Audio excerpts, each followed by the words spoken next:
미국 금융시장에 대한 불안감 속에 오늘 밤 발표되는 2월 고용지표에 대한 우려로 코스피가 2,400선을 내줬습니다. 코스닥 역시 2% 넘게 떨어져 6거래일 만에 800선이 다시 깨졌습니다. 지난 1월 우리나라 경상수지 적자가 사상 최대 규모인 45억 2천만 달러를 기록했습니다. 글로벌 경기 둔화에 따른 반도체 수출 부진과 코로나19 방역 완화로 여행 수지 적자 폭이 커졌기 때문으로 풀이됩니다. 윤석열 대통령 대선 공약이었던 1기 신도시 재정비를 위한 입법이 속도를 내고 있습니다. 내년 총선을 앞두고 수도권 표심이 중요한 여당은 의원 입법으로 법안을 빠르게 처리하기로 했습니다. 12월 결산 상장사들의 주주총회 시즌을 앞두고 상장 폐지 위기에 놓인 상장사가 60곳에 달하는 것으로 나타났습니다. 특히 외부 감사인의 의견에 따라 퇴출 대상에 오를 수 있어 투자자들의 주의가 요구됩니다.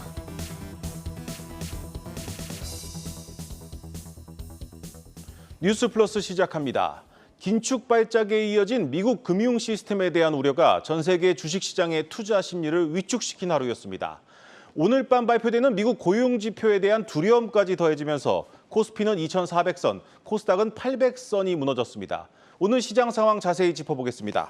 증시 프리즘 홍원표 기자 나왔습니다. 이 외국인과 기관이 모두 팔고 이제 환율도 연고점을 넘었으니 좀 시장이 버틸 재간이 없었겠습니다. 그렇습니다. 코스피는 지난 1월 20일 이후 약 2달 만에 2,300선대로 내려왔습니다. 외국인이 3천억 원, 기관도 2천억 원 이상 팔아치웠는데요. 네. 코스닥 같은 경우는 무려 2.55%나 하락하면서 800선이 맥없이 깨졌습니다. 환율도 연중 최고치를 다시 썼는데 전날보다 2원 오른 1,342.2원에 마감했습니다. 장중에는 1,329원까지 올라가면서 지난달 28일 기록한 연고점을 다시 넘어섰고요. 네. 미국의 고용지표 발표를 앞두고 이 긴축에 대한 공포가 시장에 들이운 것으로 보입니다. 이번에는 공개 매수 경쟁을 벌이고 있는데 SM 주가도 잠시 알아보겠습니다. 이 공개 매수 가격인 15만 원 선 아래로 떨어졌습니다. 이제 양측의 셈법이 좀 복잡해지겠습니다. 그렇습니다. 코스닥 시장이 크게 하락한 가운데 SM 주가도 오늘 크게 하락했는데요. 카카오의 공개 매수 가격 15만 원 아래로 떨어졌습니다. SM은 전거래일보다 4.58% 하락한 14만 7,800원의 거래를 마쳤는데 지난 8일과 9일에는 카카오가 제시한 가격보다 위에 있었습니다. 오늘 이제 SM과 카카오는 하락했고 하이브가 상대적으로 굉장히 많이 올랐는데 네. 일단 가격이 15만 원 아래로 떨어졌기 때문에 공개 매수 물량이 나올 수 있다 이런 의견들이 있습니다. 다만 증권가에서는 일단 인수전에서는 좀 하이브가 앞서 있다. 왜냐하면 카카오가 목표하고 있는 이 35% 지분을 공개 매수로 다 채우기 좀 힘들 것이다 이런 이야기들이 나오고 있습니다. 네. SM 주총이 이달 말에 이제 예정이 되어 있는데 일단 SM의 주요 주주인 국민연금이나 컴투스도 또 KB자산운용이 카카오에 그렇게 호의적이지 않다 이런 예상들이 있습니다. 일단 법원이 카카오의 신주 발행에 대해 불허했고 또 금융당국도 이 카카오의 시세 조종 혐의에 대해 조사하고 있기 때문에 주요 주주들이 카카오 편에는 좀 서기 어렵다 이런 의견들이 있습니다. 이번에 좀 의외의 소식입니다. 경영권 분쟁이 없기로 유명한 LG에서 상속을 둘러싼 분쟁이 발생했습니다. 그러니까 이제 고 구본무 회장의 지분 상속을 다시 하자는 얘기죠. 그렇습니다. 고 구본무 전 회장의 부인인 김영식 여사와 두 딸들이 LG그룹 구광무 회장을 상대로 상속 회복 청구 소송을 제기한 사실이 알려졌습니다. 이 소식에 LG 주가는 오늘만 6.58%나 올랐는데요. 보통 이제 경영권 분쟁 소식이 알려지면 주가가 단기에 오르는 경향이 있습니다. 네. 일단 김 여사와 이 여동생 두 명은 별도의 유언이 없었던 만큼 구 전 회장의 상속분을 다시 나눠야 한다 이런 소송을 제기를 했습니다. 이에 대해 일단 LG는 이 상속권은 가족 간의 수차례 협의를 통해서 법적으로 완료된 지 벌써 4년이 넘어서 이미 제척 기간이 지났다. 그리고 이 재산 분할을 요구하면서 LG의 전통과 경영권을 흔드는 것은 용인할 수 없다 이렇게 밝혔습니다. LG그룹은 그동안 장자 승계 원칙으로 경영권 분쟁이 없었는데 일단 구광무 회장은 구본무 전 회장의 조카인데 양자로 이제 입적이 됐죠. 이제 좀 그 부분이 약간 흔들리는 거 아니냐 이런 이야기가 나오고 있습니다. 조금 더 지켜봐야 할 것 같습니다. 사실 상속을 둘러싼 경영권 분쟁은 주가에 단기적 호재로 작용을 합니다. 그동안 이런 가족 간 경영권 분쟁을 둘러싼 사례가 우리 시장에서 적지 않았죠. 그렇습니다. 대표적인 가족 경영권 분쟁은 금호석유화학과 한진칼이 있습니다. 조카의 난으로 불렸던 금호석유 같은 경우는 당시 주가가 한 30% 정도 올랐고요. 또 남매끼리 대결했던 한진칼은 뭐 그 기간에 거의 3배 이상 올랐습니다. 네.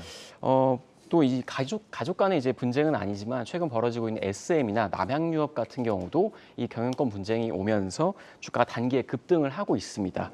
하지만 결국은 이 주가가 제자리를 찾아간다는 점을 좀 투자에 꼭 참고하셔야겠습니다. 이번에는 이제 KT 소식 알아보겠습니다. 일단 뭐 주총 표대결로 정리되나 싶었는데 오늘 2대 주주인 현대차가 윤경림 사장 후보에 대해 부정적인 의견을 내비쳤다는 소식이 들렸습니다. 좀 이례적인 일입니다. 그렇습니다. 이 뭐 KT 대표 선임 논란이 수개월째 지속이 되면서 KT 주가도 굉장히 많이 하락을 하고 있는데요. 괜히 이제 뭐 애꿎은 개인 투자자들만 좀 소가리를 하고 있습니다. 오늘 네. 주가가 거의 연고점이 아닌 이제 52주 신저가까지 내려왔는데 예. 지난달 이제 구현모 대표가 연임을 포기하고 선임 절차에 따라서 윤경림 부문장을 신임 대표 후보로 이제 지명을 했는데 KT의 2대 주주인 현대차 그룹이 오늘 입장을 내놓으면서 대주주의 의견을 좀 고려를 해달라 이렇게 이야기했습니다. 현대차 그룹은 대표이사와 사회이사 선출에서 이사회가 좀 대주주의 의견을 고려해야 한다는 의견을 KT 측에 전달했습니다. 현대차 그룹은 KT의 지분 7.8%를 보유한 2대 주주인데 대주주는 10.1%를 보유한 국민연금입니다. 그런데 이 윤 사장이 구 대표와 좀 밀접한 관계라는 점이 부각이 되면서 좀 부정적인 이야기가 나오고 있습니다. 한편 KT는 오는 31일에 주총을 열고 윤 사장의 대표 선임과 관련한 안건을 상정할 예정입니다. 이 KT 사정이 상당히 좀 복잡해졌습니다. 끝으로 다음 주 일정 살펴보겠습니다. 이 다음 주에도 글로벌 시장에 큰 영향을 주는 지표들이 나오는군요. 그렇습니다. 먼저 해외 일정부터 보시겠습니다. 현지 시간 14일 2월 CPI가 발표될 예정인데 네. 이 수치에 따라서 3월 FOMC의 방향이 확실하게 정해질 것으로 보입니다. 또 네. EU는 이제 통화 정책 회의를 16일에 열 예정입니다.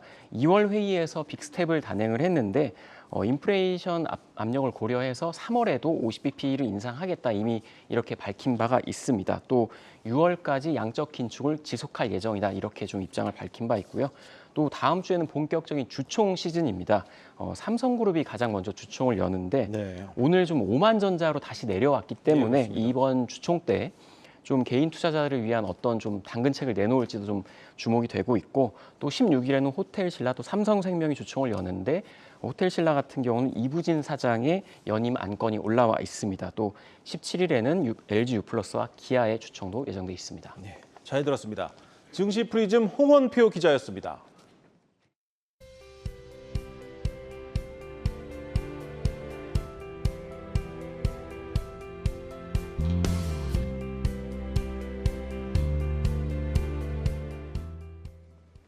네, 다시 긴축 고삐를 조이고 있는 뉴욕 증시도 간밤 하락 마감했습니다. 게다가 최근 미국 금융가 리스크도 연이어서 터지면서 긴장감이 더 커지고 있는 상황인데 오민지 기자와 하나하나 살펴보겠습니다.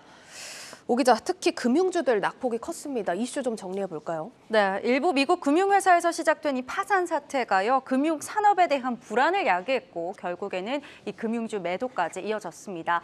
현지 시간으로 8일, 우리 시간으로는 어제부터 이 사태가 시작됐는데요. 미국의 실버게이트 캐피탈이 산하에 있는 이 암호화폐 전문 은행인 실버게이트 은행을 청산한다고 발표한 겁니다.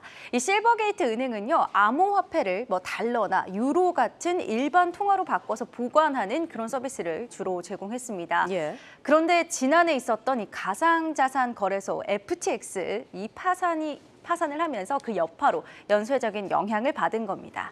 이 청산 발표 이후 실버게이트의 주가 무려 42% 넘게 폭락을 했습니다. 암호화폐 가격에도 뭐 당연하겠지만 영향이 있었겠는데요. 네, 맞습니다. 이 암호화폐 친화적인 실버게이트 은행이다 보니까요. 이 실버게이트 은행이 청산하면서 비트코인 가격도 오늘 2만 달러가 붕괴되기도 했습니다. 이 JP 모건은요, 이번 실버게이트 사태가 암호화폐 생태계에는 퇴보가 될 것이다 라면서 상당한 타격이 좀 예상된다고 말을 했고요.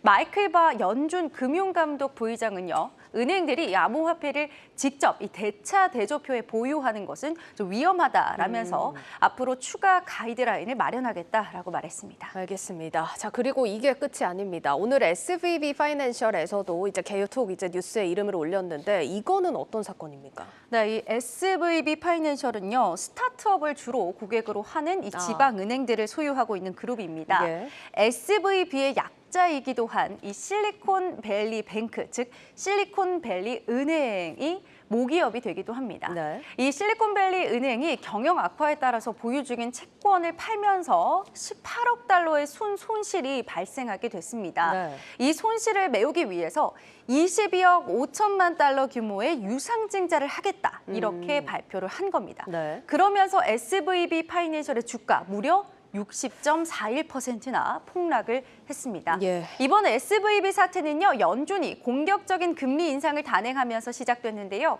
앞서서 제가 이 SVB 파이낸셜의 주요 고객이 스타트업이라고 말씀드렸잖아요. 예. 이 스타트업들은 벤처 캐피털로부터 받은 그 투자금을 SVB 은행에 예치해 두고요. 이 은행이 그 자금을 다른 스타트업에 대출해주는 방식으로 수익을 버는 겁니다. 그런데 최근에 금리는 오르고 또 경기 둔화 우려감이 커지면서 스타트업 또 벤처 캐피털 시장이 크게 좀 쪼그라들면서요. 예치금 규모가 줄었습니다.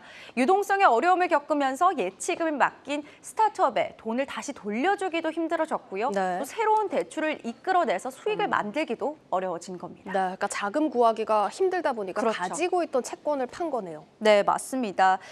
결과적으로 특히 작년 말을 기준으로 했을 때 실리콘밸리 은행이 보유하고 있는 채권의 대부분이 미국 국채였습니다. 아. 이 채권은 금리가 오르면 가격이 떨어지잖아요. 예. 따라서 이 기준 금리가 오르면서 채권 가격이 많이 떨어졌는데 유동성이 워낙 문제이다 보니 손실을 감내하고도 이 채권을 팔아야 되는 상황이 된 겁니다. 예. 그러면서 채권으로 본 손실을 이 주식으로 발행해서 메우려고 한 건데요. 기존 주식의 가격이 폭락하게 된 거죠. 이 월가에서는 이번 실리콘밸리 은행 사태로 금융시장에 그림자가 드리웠다라고 보고 있습니다. 이 스미드 캐피털 그룹은요. 이번 사태에 대해서 금리 인상 중에 금융 시스템의 균열이 온 첫 번째 신호다라고 평가했고요. 예. 또 월가 대형 투자은행인 KBW에서는 실리콘밸리 은행은 역사적으로 굉장히 좀 견조하고 은행 시스템도 잘 갖춰졌는데 이렇게 튼튼한 은행이 위기를 맞으면서 다른 시중 은행들까지도 예치된 현금에 좀 우려감이 표해지고 있다라고 언급을 했습니다. 네, 그러니까 지금 전통 은행들의 사업 구조에서 발생된 문제는 아니지만 경기가 얼어붙는 이런 상황에서 일부 금융 시스템의 균열이 보이고 또 확장되진 않을까 하는 위기감이 짙어지고 있는 걸로 보입니다. 자, 이 여파로 일단 미국 금융주들 타격을 입긴 했는데 주가에 얼마나 타격이 있었던 겁니까? 네, 한번 정리를 좀 해보겠습니다. 뱅크 오브 아메리카가요, 이날 6.2% 하락을 했고요. 예. 웰스파고도 6.18%, JP 모간도 5.41% 하락을 했습니다.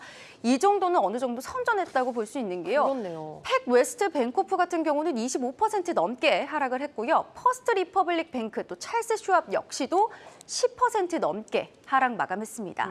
이런 상황에 크레디트 스위스는요. 작년 결산 보고서 발표를 좀 미루면서 우려감을 키웠고 4.4% 하락했습니다. 이날 S&P 500의 금융 섹터가 4.1% 떨어졌는데요. 무려 2020년 6월 이후로 1일 하락폭이 가장 컸습니다.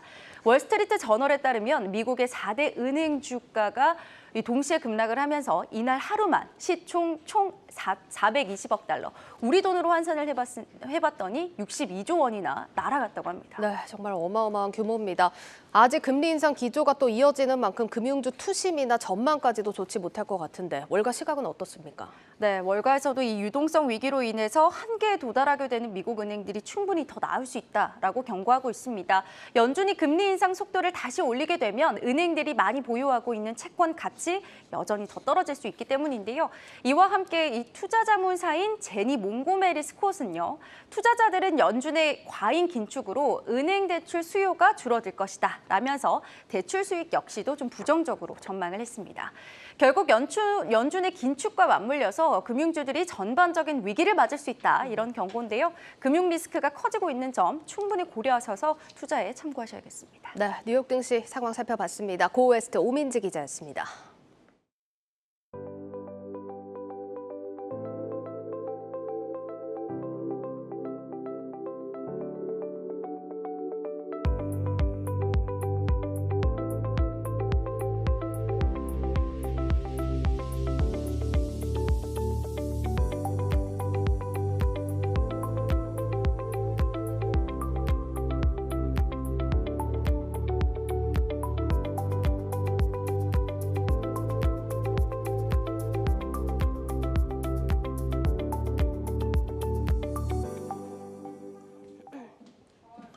권영훈의 집중 탐구 시간입니다. 정부가 지난달 이른바 1기 신도시 특별법을 공개한 이후 신도시 노후 아파트 주민들의 고민이 깊어지고 있습니다.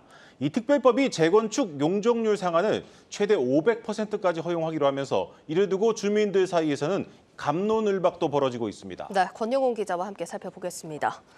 권 기자, 1기 신도시 재정비를 위해서 정부와 여당 이렇게 공조가 본격적으로 시작되는 분위기인데 어떻게 진행이 되고 있습니까? 네, 먼저 두 앵커분에게 질문을 좀 드리겠습니다. 혹시 천당 아래 분당이란 말 들어보셨나요? 예. 예. 과거 이제 분당 신도시가 버블7 지역으로 지목이 됐었죠. 그때 이제 집값 상승을 주도하자 이제 붙여진 별명입니다. 현재는 사정이 좀 달라졌습니다. 날이 갈수록 노후화된 아파트가 많아졌죠. 그러면서 이제 신도시 전체적으로 이제 주거 환경은 나빠지고 있다, 이런 이제 평가를 받고 있습니다. 때문에 분당과 일산 등 1기 신도시 주민들을 중심으로 재건축이 필요하다는 여론이 커졌고, 윤석열 대통령이 대선 공약으로까지 이제 밝히기도 했었죠.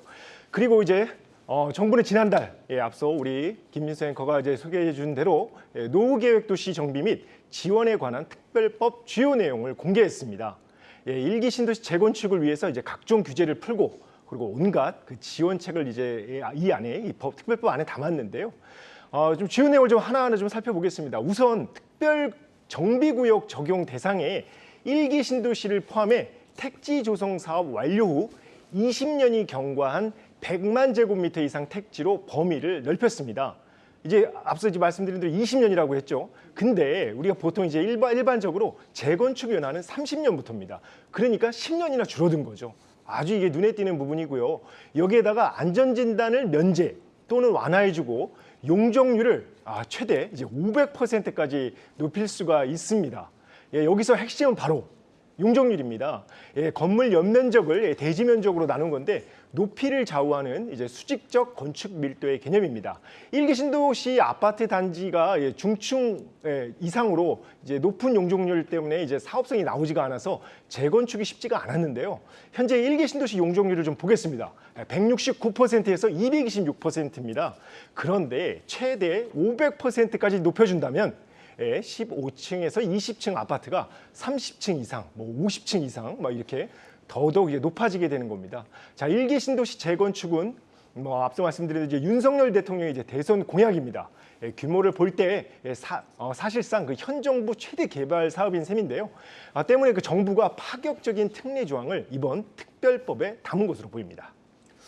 보통 이렇게 이제 파격적인 용적률을 주겠다고 하면 집값이 바로 반응하는 게 일반적입니다. 근데 맞습니다. 실제 반응은 그렇지 않았습니다. 이유가 뭡니까? 우리 역사적으로 많이 경험을 했었죠. 이제 쉽게 해서 이제 지원 관련된 이제 대책이 쏟아지면은 바로 이제 집값이 뛰고 이제 이렇게 됐었죠. 근데 1기 신도시는 좀 사정이 좀 다릅니다. 1기 신도시가 위치한 이제 해당 시 아파트 거래량을 보면 1월보다 2월에 발표했기 때문에 이제 1월과 2월을 비교했는데요. 1월보다 조금 이제 늘어난 수준에 그쳤습니다. 또 그 대규모 그 개발 호재임에도 불구하고 집값 반등은커녕 오히려 더 내렸습니다. 2월 정부 발표 이후에 한 달 동안 1기 신도시 아파트 가격을 보면 평균 그 0.37% 떨어졌는데요. 물론 전반적인 부동산 침체가 집값에 영향을 미친 거지만 1기 신도시 재건축을 둘러싼 쟁점들도 걸림돌로 작용을 하고 있습니다. 먼저 하나하나 살펴보겠습니다. 먼저 여소야대 상황에서 특별법이 이제 순조롭게 국회를 통과할 제가 관건입니다. 국회 문턱을 넘더라도 1기 신도시 특혜라는 이제 비판이 이제 지금 벌써부터 나오고 있죠. 그래서 타 지역들의 이제 반발이 나오고 있는 상황입니다. 나아가서 이제 정치권이 이제 개입을 해서 특별 정비 구역이 한없이 이제 늘어날 가능성도 이제 배제할 수가 없는 건데요. 다음으로 단독 재건축, 그러니까 아파트 단지 하나를 하는 게 아니라 이거는 이제 신도시 전체를 하기 때문에 광역 재건축은 이해관계가 훨씬 더 복잡합니다. 단지마다 이제 용적률, 대지 지분 등이 이제 다르기 때문에 사업성 여부를 놓고 갈등이 나타나기가 이제 십상인데요. 특히 이제 용적률 최대 500%, 앞서 말씀드렸죠. 이것을 두고서 이제 비현실적이라는 이제 분석이 나오고 있습니다. 이제 고밀 개발이 되면 이제 닭장 아파트가 될 거 아니냐라는 이제 우려들이 이제 나오고 있는 건데요. 때문에 이제 역세권 일부 단지만 용적률 500%가 이제 적용될 것으로 보입니다. 그렇게 되면 나머지 단지에서 가만히 있을까요? 또 이제 불평불만이 쏟아지겠죠. 그리고 이제 가장 주목할 부분이 바로 약 그 이제 30만 가구, 이제 1기 신도시의 지금 이제 주택수가 이제 30만 가구인데 이 30만 가구가 공사하는 기간 어디론가 가야 되지 않겠습니까? 거체를 옮겨야 하는데 그럼 당연히 이제 전세 대란이 이제 불가피한 상황입니다. 여기다 이제 일단 정부는 이제 이주 대책을 이제 지자체로 공을 넘긴 상황입니다. 이제 순차적으로 단지별로 이제 이주를 하는 방향으로 정해질 가능성이 높죠. 그런데 이제 향후 이렇게 되면 1기 신도시 재건축이 이제 사업이 종료가 되려면 30년이나 걸릴 수 있다는 지적이 나오고 있습니다. 인터뷰를 한번 보시죠. 이해관계를 다 충족시켜서 가는 것도 오래 걸릴 수 있지만 설령 빨리 간다 하더라도 이주 대책을 확실하게 수립하지 않으면 전체적인 1기 신도시가 다 조성될 때는 뭐 20년이 아니라 그러면 30년도 훨씬 넘어갈 수도 있다라는 우려도 하고 있습니다. 네, 그리고 정부는 과도한 공공기여는 없다고 했지만 다양한 기부 체납 형태로 재건축 초과 이익을 환수하겠다는 입장이어서 지금 뭐 1기 신도시 조합들의 셈법이 이제 복잡해진 상황입니다. 광역 재건축을 통해서 용적률 인센티브를 받더라도 실익이 적고 또 시간이 오래 걸릴 경우에는 단독 재건축으로 하는 게 낫지 않느냐 이런 이제 이탈 움직임이 나올 수도 있는 상황입니다. 예, 뭐 그래도 정부와 여당이 발벗고 나섰으니 네. 일기 신도시 특별법 결국 예정대로 좀 진행될 걸로 보이는데 네네. 그러면 어떤 곳, 어떤 단지들을 좀 주목해 볼 필요가 네, 있을까요? 결국 이제 우리 지금 권영훈 집중탐구를 보시는 분들의 가장 관심사는 그걸 것 같습니다. 그래서 어디가 수혜를 입을 건데 이걸 텐데요. 이번 특별법은 1기 신도시뿐만이 아니라 수도권 택지지구랑 이제 지방 거점 신도시를 포함해서 전국 49개 택지지구가 적용 대상입니다. 전문가들은 무엇보다도 이제 1기 신도시가 당연히 수혜를 입을 것이라며 그 가운데서도 판교와 성남, 위례 신도시가 주변을 둘러싸고 있는 분당 신도시가 상대적으로 이제 입지가 우수하다면 최대 수혜지로 꼽았습니다. 또 단지별로 사업 시기가 앞서 말씀드렸죠. 이주 시기가 다 다르기 때문에 사업 시기가 다 달라집니다. 큰 차이를 보일 것이어서 정부가 내년에 발표하는 선도지구에 포함될 곳들을 미리 주목해야 한다고 조언했습니다. 구체적으로 초역세권이면서 통합 재건축을 추진하는 단지가 포함될 가능성이 높습니다. 자, 예를 드리겠습니다. 분당의 경우 서현역 인근의 서현동 시범단지, 그리고 일산은 일산역 바로 앞에 있는 후곡마을 아파트 단지가 대표적으로 이제 꼽히고 있습니다. 전문가들은 또 이번 특별법으로 기존 노후계획 도시들의 수혜도 이제 기대가 된다며 대표적으로 재정비 사업 추진이 지금 빠르게 진행되고 있죠. 양천구 목동, 노원구 상계동, 중계동이라고 전했습니다. 인터뷰를 함께 보시겠습니다. 네, 상계동, 중계동은 똑같이 80년대에 조성되긴 했지만 아무래도 사업성이 떨어지는 것은 사실이거든요. 용적률 인센티브를 받고 안 받고가 정말 중요할 수가 있겠죠. 이런 상계동, 중계동 같은 경우가 1기 신도시 특별법이 노후계획도시 특별법으로 변화하면서 가장 큰 수혜를 얻을 지역이다라고 보고 있습니다. 네, 여기까지 듣겠습니다. 권영훈의 집중탐구였습니다.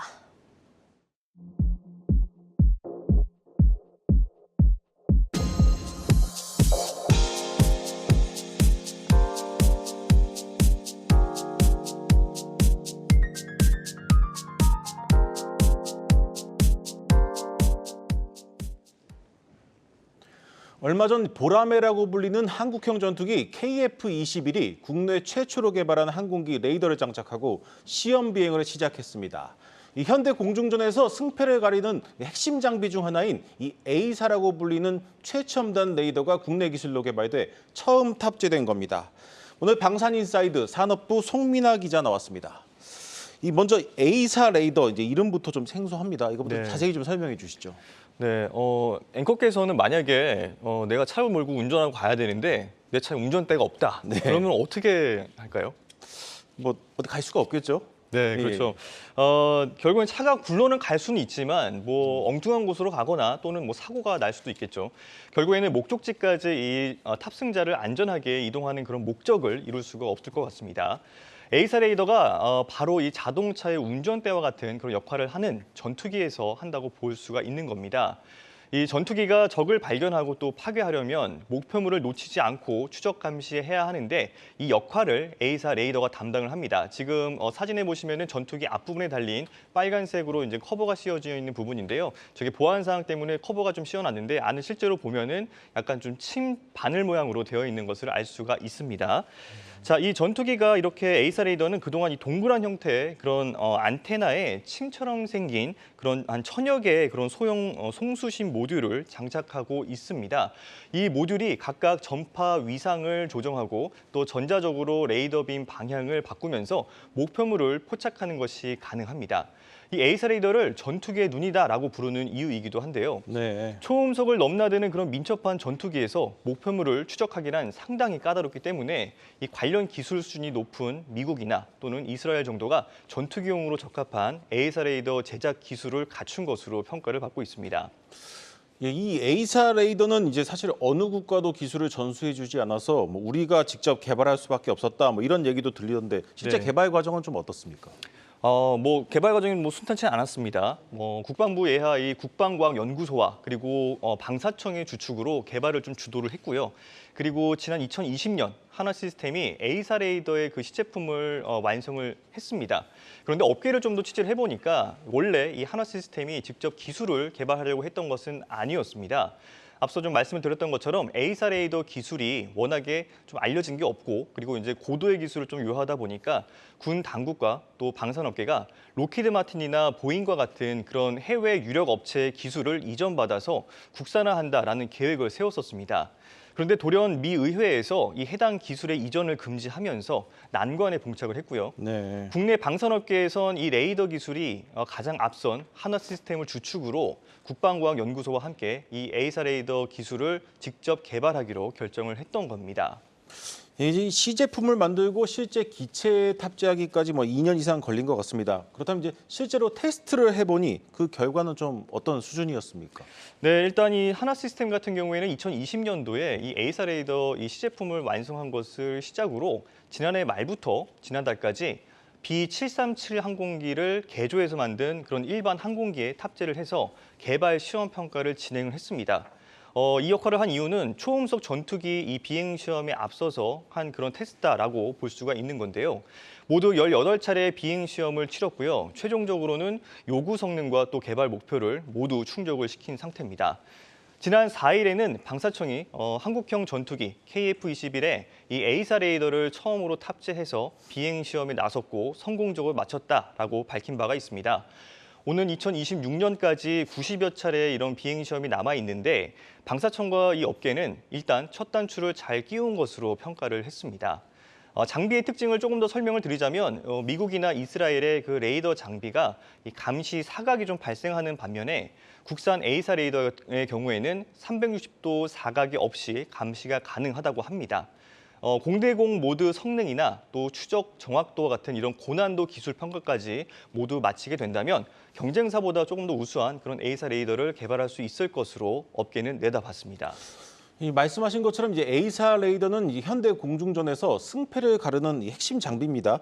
미래 전투기의 핵심 장비를 달았으니 이 KF-21의 경쟁력도 한층 올라갔을 텐데 뭐 이제 좀 수출도 가능하다고 보면 되겠습니까? 일단 결론적으로 말씀드리면 우리 군에서는 그래도 해외 수출 가능성을 열어놓고 있다라고 평가를 하고 있고요.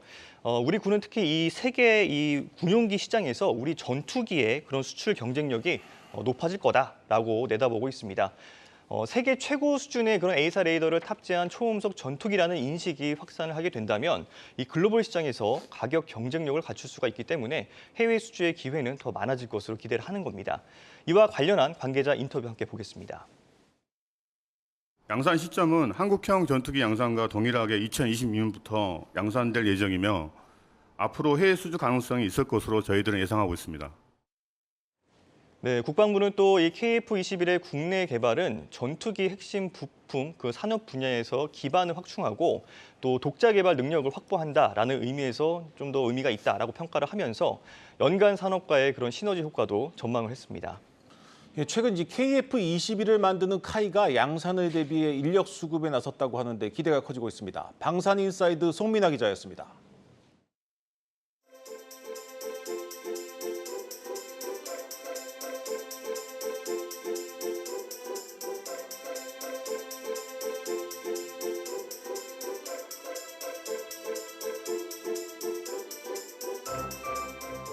도시관리 전문기관으로서의 LH 이상을 만들어 나가겠습니다.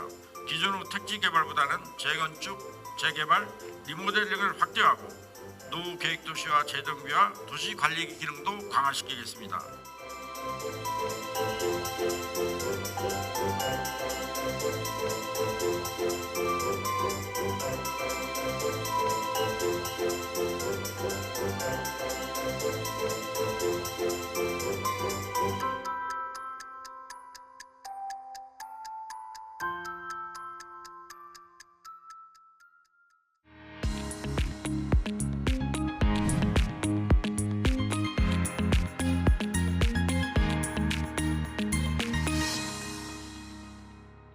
여부가 결정돼.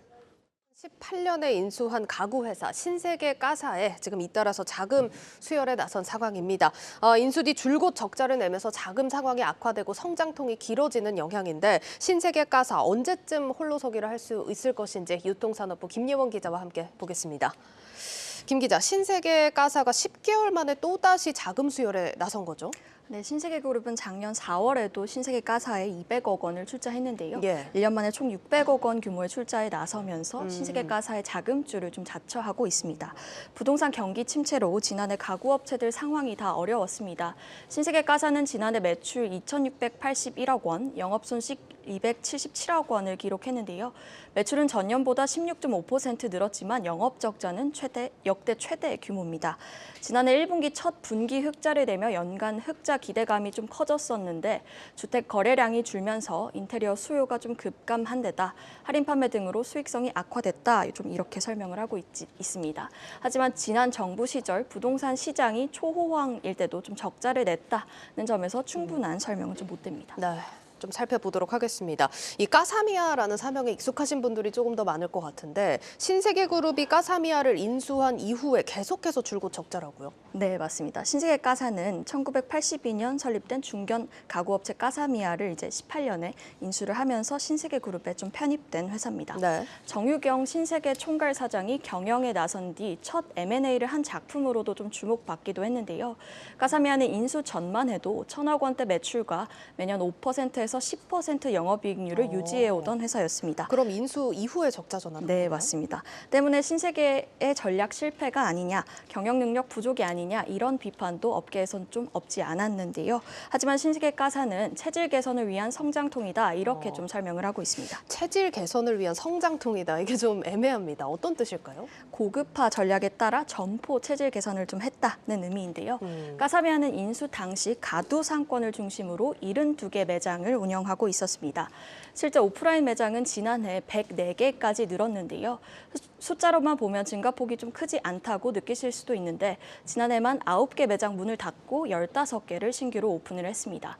기존에 까사미아가 운영하고 있던 오래된 점포, 적자 점포를 좀 과감하게 정리를 하고 이보다 더 많은 수의 매장을 좀 신규로 오픈하고 있는 겁니다. 또 신규 점포도 임대료가 비싼 백화점이나 주요 상권 등을 중심으로 좀 바꿔나가고 있다는 설명입니다. 네, 뭐 설명은 이해가 됩니다. 그래도 인수하고 나서 5년 내내 적자라고 한다면 지금 체질 개선 기간이 너무 길어지는 거 아니냐 이런 비판에서 사실 자유로울 수는 없을 것 같거든요. 네, 인수 당시 계획보다 좀 차질을 빚고 있는 것은 좀 사실입니다. 신세계그룹은 까사미아를 좀 인수할 당시에 2023년 올해까지 매출을 4,500억 원, 매장은 160여 개까지 늘리겠다 목표를 밝힌 바 있는데요. 네. 현재 매출은 2,600억 원대 수준이고 매장 수도 아직은 좀 부족합니다. 매출은 거의 반토막 났다고 봐야 되는 거예요. 네, 그렇죠. 50% 정도 예. 달성했다고 볼 수 있겠습니다. 가구 산업이 좀 업황 변동이 좀 크기도 한데다가 코로나라는 변수도 있었다고는 하지만 예상보다 좀 더딘 수준이고요. 또 경쟁 업체들이 리모델링 쪽으로 좀 힘을 주고 있는 것과 비교를 하면 가구만의 경쟁력이 약하다는 것도 좀 약점으로 작용한 걸로 보입니다. 신세계는 그래도 좀 유의미한 성과가 있었다고 분석하는데요. 신세계 백화점을 중심으로 출점을 하면서 프리미엄 이미지를 구축하는 데 어느 정도 좀 성공했다는 겁니다. 업계도 이 브랜드 고급화라는 측면은 좀 인정하는 분위기입니다. 그러니까 브랜드 고급화 전략 측면에서는 성공적이었다라는 건데 중요한 건 성과가 좀 나야 하는 거겠죠. 언제쯤 실적 개선을 기대해 볼 수 있을까요? 네, 지금 이제 올해부터 인수 이후 좀 유통망 확보라던가 조직 개편 이런 제재적인 정비 작업은 어느 정도 끝났다라는 입장이고요. 예. 시장 업황이 좀 좋지 않은 만큼 큰 돈이 드는 출점도 다소 보수적으로 진행한다는 방침입니다. 그 대신 디자인 차별화를 올해 가장 큰 방향으로 잡고 있습니다. 인지도도 어느 정도 높였고 유통망도 구축을 했으니 까사미야만의 상품 경쟁력을 높이겠다는 전략인데요. 이를 위해 최근 디자인 담당에 상품 운영 산하에 있던 MD팀을 통합하면서 디자인팀 규모를 좀 키웠습니다. 또 지난해 패브릭 소파 캄포 시리즈가 좀 스테디셀러로 떠오르면서 매출에 좀 큰 기여를 했는데요. 네. 올해는 침대와 침실 가구 쪽을 좀 강화를 해서 이런 스테디셀러가 나올 수 있도록 노력하겠다는 계획이고요. 회사 측은 조심스럽게 내년, 내후년엔 흑자 전환을 기대하고 있다. 이렇게 밝혔습니다. 네, 여기까지 듣겠습니다. 유통산업부 김예원 기자였습니다.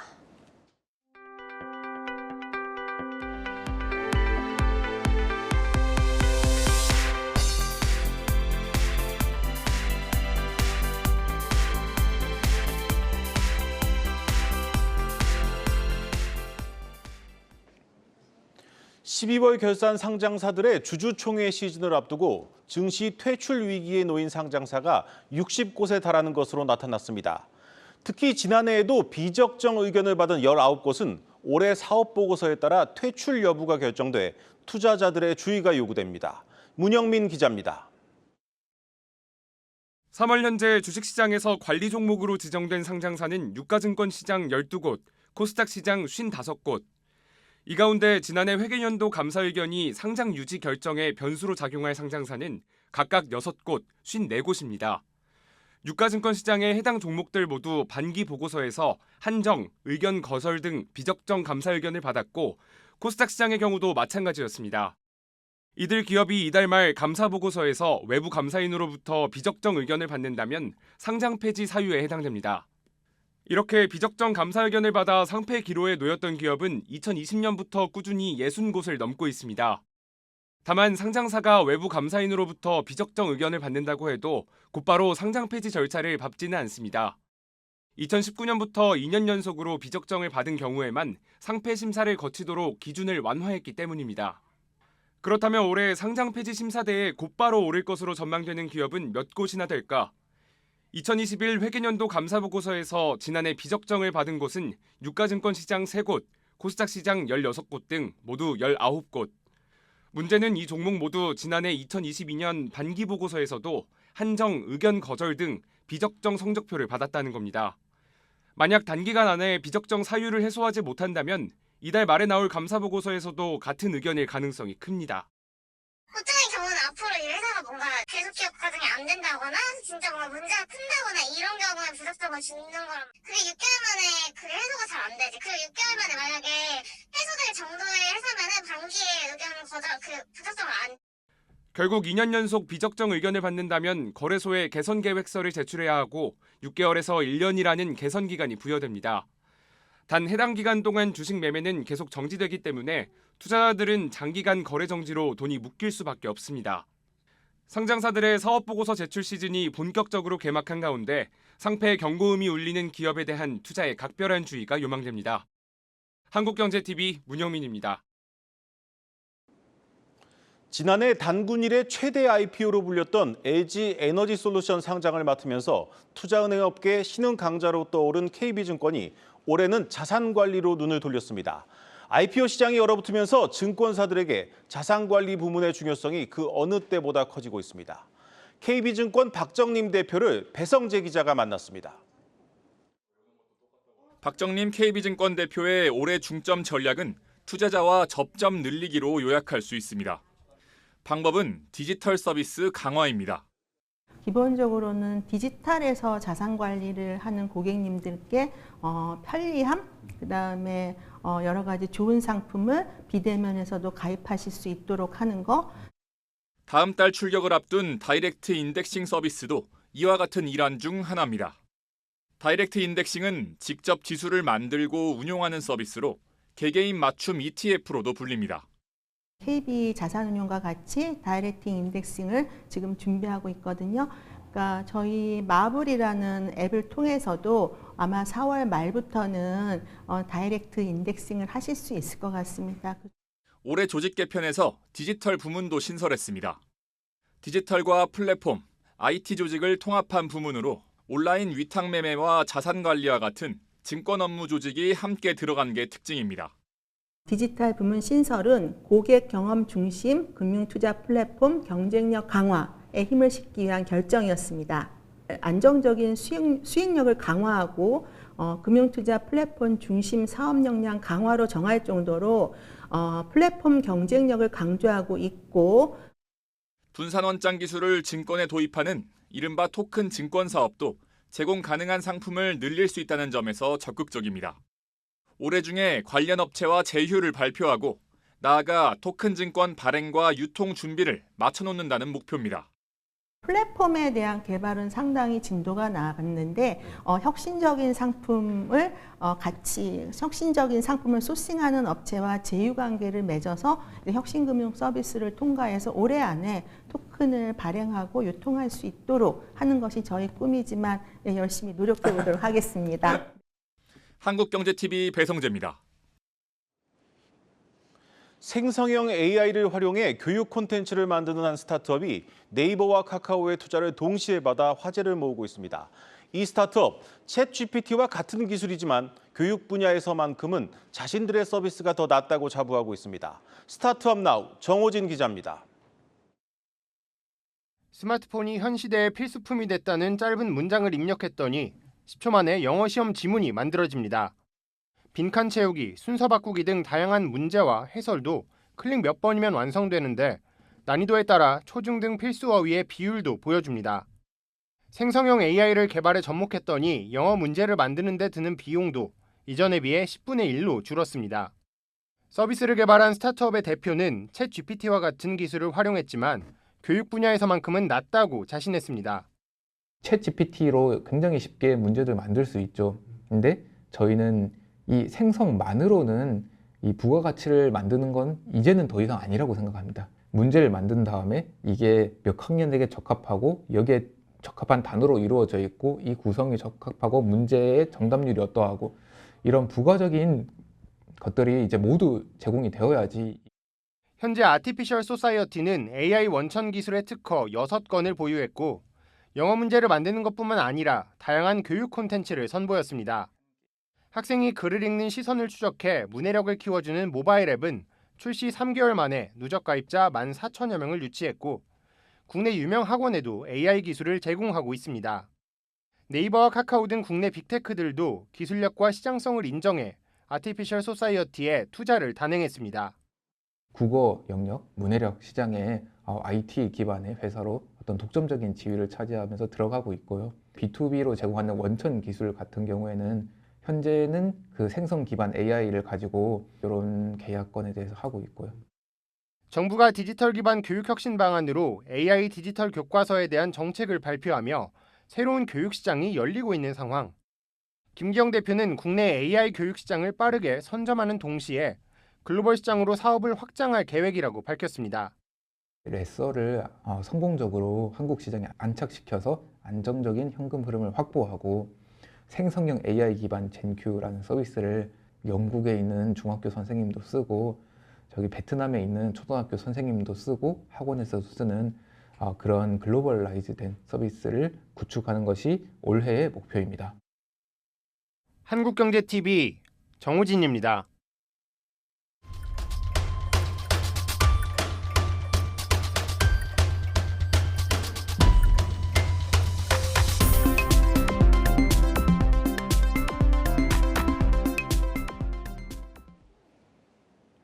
네, IPO 프리보드 시간입니다. 최근 마이크로바이옴, 그러니까 우리 몸에 사는 미생물들을 이용한 치료제 개발이 한창인데 여기서 더 나아가서 인공지능과 결합해서 병을 진단하고 예측하는 연구까지 활발해지고 있다고 합니다. 양재준 기자와 함께 살펴보겠습니다. 양 기자, 그러니까 마이크로바이옴을 이용한 치료제 연구 개발이 지금 더 진화하고 있다, 이렇게 보면 될까요? 네, 지난 2021년 7월 그 CJ 제일제당이 코스닥 상장사인 마이크로바이옴 업체 첫랩, 지금의 네. CJ 바이오 사이언스를 지분 44% 983억 원에 인수하면서 주목받았습니다. 예. 마이크로바이옴은 우리 몸에 사는 개체 세균이라든지 바이러스, 각종 미생물을 총칭하는데 흔히 유익균, 유해균으로도 분리하고 우리가 흔히 이제 유산균도 이 범주에 포함된다라고 보시면 됩니다. 네. 마이크로바이옴은 기존의 그 건강기능식품이나 화장품을 만드는 데 사용됐는데 수년 전부터 치료제 개발이 시작되면서 주목받았습니다. 지난해 12월 미국 식품의약국이 스위스 페링사의 리바이오타를 승인하면서 마이크로바이옴 치료제 개발이 처음으로 성공했습니다.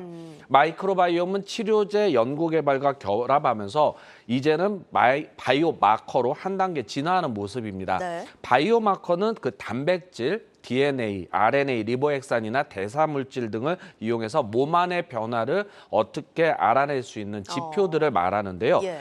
마이크로바이옴은 치료제 개발을 하면서 병의 진단 그리고 병기, 그러니까 뭐 암 3기냐 4기냐 뭐 이런 병기, 그다음에 예후 앞으로 어떻게 이어질 것이냐 이런 것들을 판단할 수 있는 기반이 되고 있습니다. 예, 그러니까 마이크로바이옴을 시작으로 바이오 마커까지 이렇게 진화해가는 과정인 것 같은데 국내에서는 그럼 어떤 기업들이 좀 개발에 나서고 있을까요?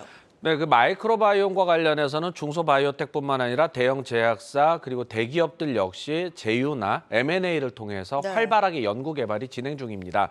앞서 CJ재단과 마찬가지로 신세계는 고바이오랩을 전략 투자를 단행했으며 셀트리온도 지난해 고바이오랩에 이어 최근 리스큐어 바이오사이언시스와 파킨슨병 치료제 공동 연구 개발을 맺었습니다. 종근당 바이오는 연세대학교 의료원과 마이크로바이옴 치료제 개발에 나섰습니다.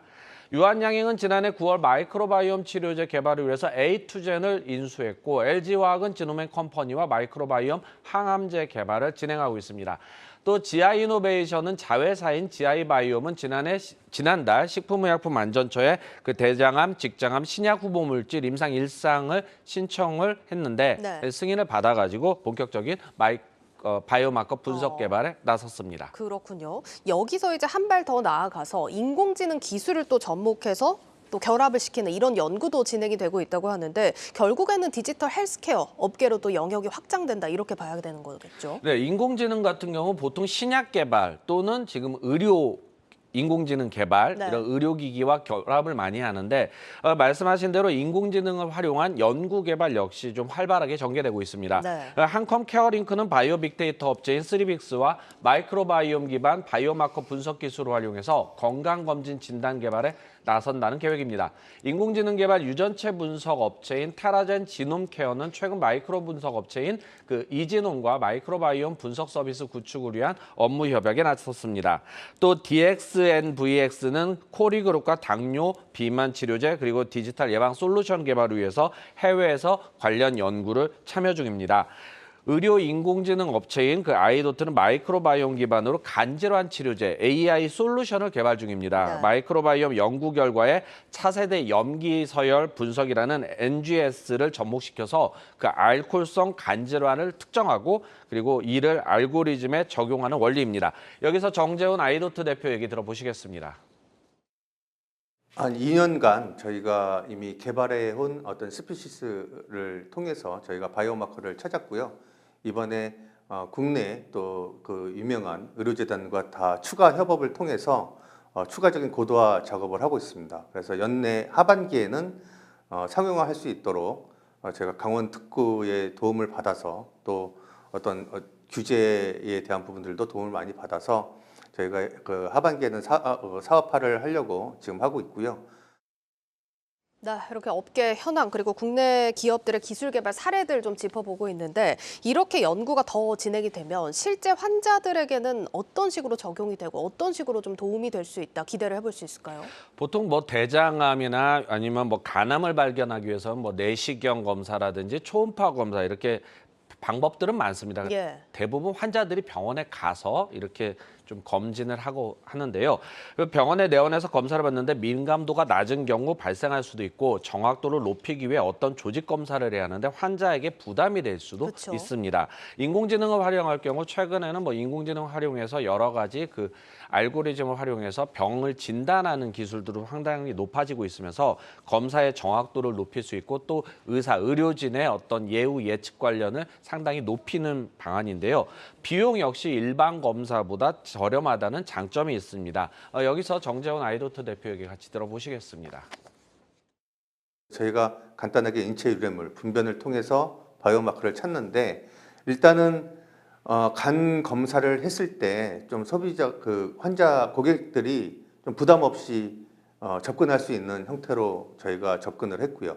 기존 시장의 MRI에서 간 검사를 했던 비용보다는 저희가 2분의 1 수준의 비용을 지금 고려를 하고 있고요. 그 어떤 비용적인 측면에서도 저희가 어떤 기여를 할 수가 있지만 또 정확도 측면에서도 MRI와 동등한 검진을 올리기 위해서 노력을 하고 있습니다. 네, 오늘 내용 여기까지 듣겠습니다. 양재준 기자였습니다.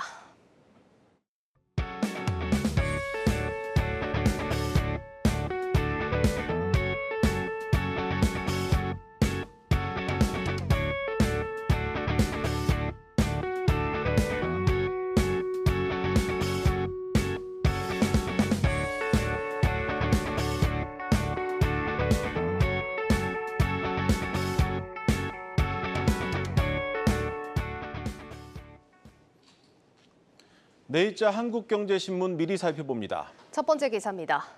자국 전기차 산업을 키우기 위한 주요국들의 자국 우선주의가 심화되고 있는 가운데 국내 전기차 공장 투자 보조금이 미국의 10분의 1에도 미치지 못한다는 내용의 기사입니다.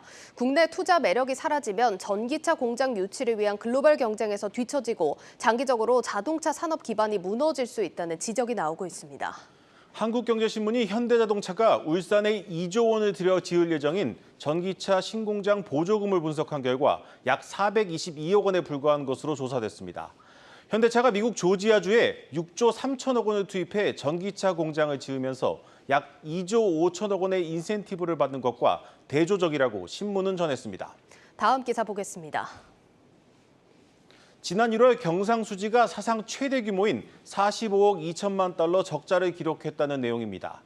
1980년 관련 통계 작성 후 43년 만에 최대 적자로 반도체 수출이 줄어들고 중국 수출이 부진했기 때문입니다. 특히 수출이 줄면서 상품 수지가 74억 6천만 달러 적자를 기록한 게 가장 큰 영향을 준 것으로 나타났습니다. 지난해 같은 기간과 비교해 반도체 수출이 43%나 줄었다는 소식까지 전해드리겠습니다. 뉴스플러스 오늘 준비한 순서는 여기까지입니다. 시청해주신 여러분 고맙습니다.